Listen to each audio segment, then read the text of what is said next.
What's up, guys? My name's Curtis, and welcome to 5 Minute Finance, where I take personal finance topics and explain them to you in 5 minutes or less. You guys obviously clicked on this video because you're curious if it's possible to retire at age 30. And the simple answer is yes, it's possible. Plenty of people are able to retire extremely early in life. But the more complete answer is yes, but it requires a lot of hard work and some sacrifice. Believe it or not, how early you're able to retire boils down to one thing and one thing only: your savings rate. In other words, what percentage of your take-home pay are you allocating to savings and investments every month? Here's why.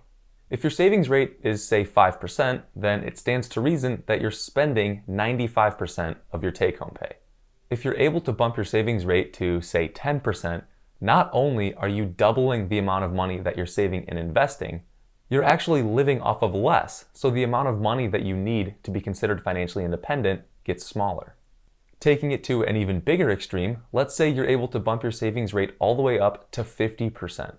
Not only are you saving 10 times more money than when your savings rate was 5%, you also need just about half as much money in order to consider yourself financially independent as compared to when you were investing 5%. I want to say this one more time so you guys fully understand this concept. The higher you increase your savings rate, not only will you be able to increase your net worth much faster, you will also lower the total amount of money that you need in order to become financially independent and have the option to retire. This is why I've always talked about lowering expenses as opposed to increasing income. Larger income absolutely helps, but lowering your expenses can help a lot more. Now, I assume you guys all want to know how to retire at 30, right? Taking the concept I just talked about, a guy named Mr. Money Mustache created this chart that shows how many years it would take to become financially independent, starting with no money whatsoever and investing different percentages of your take-home pay. There are a few assumptions in his findings. He first assumes that you get a 5% after inflation rate of return on your investments. I think you can get higher returns in a lot of index mutual funds, but I digress. He also assumes a 4% annual withdrawal rate during retirement, which I've made a video on explaining why 4% is a common number that is used. The combination of these two assumptions is actually pretty conservative, and you may reach financial independence sooner than what you see on the graph, but this is a great baseline to go by.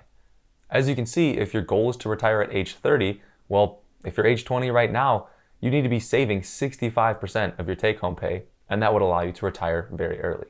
So, as I said before, it's possible to retire at age 30, but it can be very difficult. A lot of people wouldn't have the means to save 60% of their income. However, if there's one main takeaway from this chart that Mr. Money Mustache came up with, it's that small increases to your savings rate can have drastic impacts on how quickly you're able to retire, especially if your current savings rate is quite low. Increasing your savings rate from 5% to 10% can shave off an additional 8 years from when you're able to retire, while increasing from 60 to 65% may only shave off 2 years. So the lower your current savings rate, the larger impact a small increase will have on your journey to financial freedom. I'll link this article in the description, but I did want to discuss the final line in the article because it really hit home with me. I'm paraphrasing a bit, but it says that even if millions of people read this article, a lot of them would see that in order to retire 10 years from now, you would need to live off of 35% of your take-home pay, which is pretty difficult.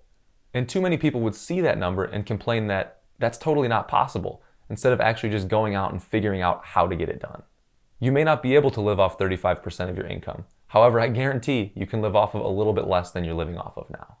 If you guys enjoyed this video, it would really help me out if you gave it a thumbs up. And if you're new around here, subscribe and hit that notification bell for more videos in the future.